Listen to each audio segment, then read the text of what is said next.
आमचे civil डिफेन्सचे warden आहेत, कानामध्ये बोटं टाकलेले आहेत, तोंडामध्ये दातखिळ्या बसून म्हणून रुमाल ठेवलेले आहेत आणि ज्या टीम आहेत त्यांनी सुद्धा अशा पोझिशन घेतलेल्या आहेत. ह्या पोझिशन मध्ये आपण आश्रय घ्यायचा आहे.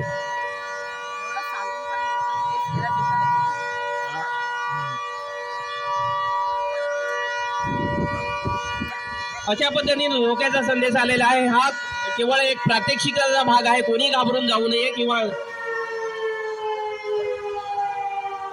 अफवावर विश्वास ठेवू नका. एक प्रात्यक्षिक करण्यासाठी आम्ही हा सायरन वाजवलेला आहे.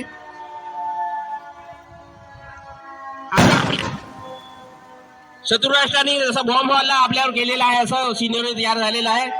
इशारा दिल्यानंतर आपण आश्रय घेतलेला होता, परंतु इथे बॉम्ब हल्ला झालेला आहे. हा दुसरा बॉम्ब हल्ला झालेला आहे. अशा पद्धतीने सामान्य नागरिक काही जखमी होतात किंवा काही पडलेले आहेत, काही ओरडत आहेत, किंकाळत आहेत.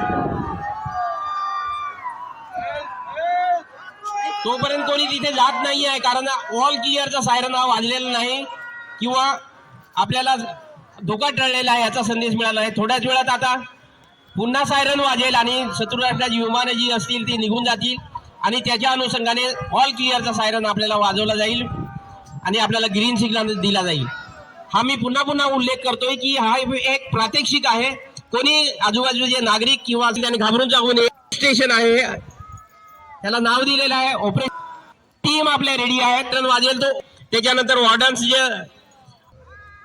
आता हे किंकाळत आहे, तो आपल्याकडे असा बॉम्ब हल्ला झालेला आहे असलेला आहे. त्याच्यानंतर दुसरा हा सायरन जो वाजतो हा ऑल क्लिअरचा सायरन असतो. आपण असं समजून जायचं की ऑल क्लिअर झालेला आहे.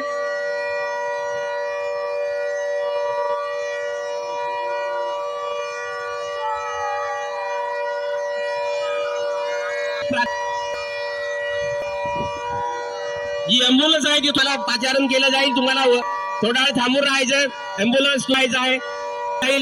अँब्युलन्स शकता असेल त्यानुसार त्यांना बोलवलं जाईल. नागरिक जे वॉर्डर्स असतात ते जाऊन सर्च अँड रेस्क्यूचे जे आयोजक असतात ते जाऊन, तसेच होमगार्डचे जवान सुद्धा जाऊन पाहणी करतील. कोणाला किती लोक जखमी झालेले आहेत किंवा काय झालेलं आहे, कशा पद्धतीने परिस्थिती आहे, त्याचं कसं कंट्रोलिंग करायचं, त्याच्यावर कसं नियंत्रण करायचं, त्यांना कशा पद्धतीने प्रथमोपचार करायचं ह्याची रेखी करून ते इशारा करतात की आपल्या टीम आहे ते मदतीसाठी बोलवता येईल. जखमी वेगवेगळ्या प्रकारचे कमी झालेला तयार करण्याचा प्रयत्न.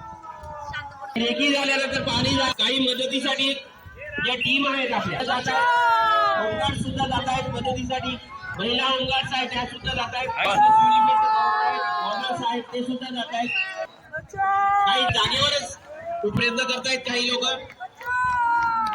समोर जे आहे त्यांना चालण्याची बैठक केलेली ज्या त्या आपण सिव्हिल एम्ब्युलन्स इकडे यायचंय. एम्ब्युलन्सला पाचारण करावं लागेल किंवा त्यांची काही उपचार केल्यानंतर सायरन वाजवत एम्ब्युलन्स केलेला आहे.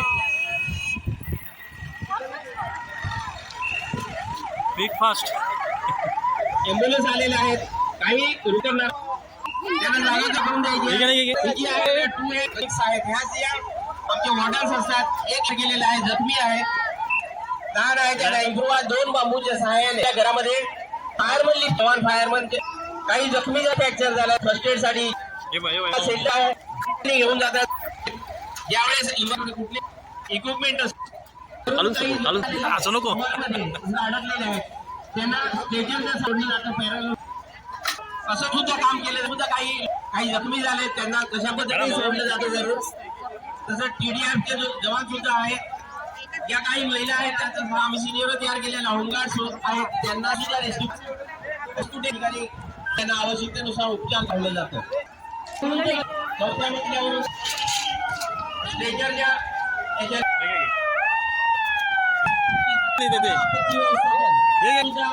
टीम आली येणार आहे. अशा ज्या गावाला आपत्ती आल्यानंतर त्या ठिकाणी कशा पद्धतीने काम केलं जातं त्याचा आम्ही प्रात्यक्षिक दाखवण्याचा प्रयत्न करतोय.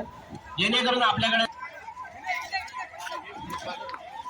काही स्ट्रेचर असे तयार आहेत, काही महिला आहेत आणखी ज्या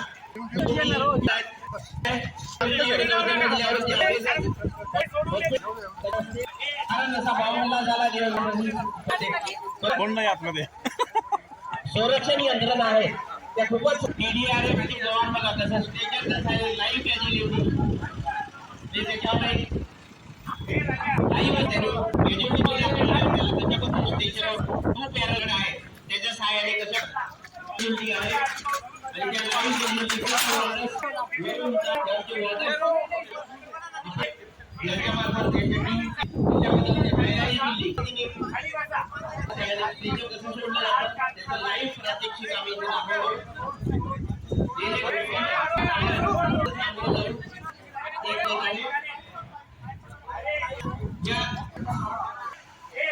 आणि ॲम्ब्युलन्सला सुद्धा पुन्हा प्रचारण केलेलं आहे ॲम्ब्युलन्स काय आहे जर आवश्यकता वाटली वायर आहे वायर त्यासाठी येत आहे आणि जे वैद्यकीय काही ऑर्डर्स आहेत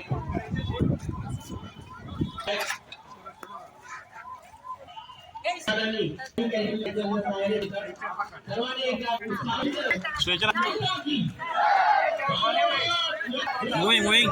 मूविंग इन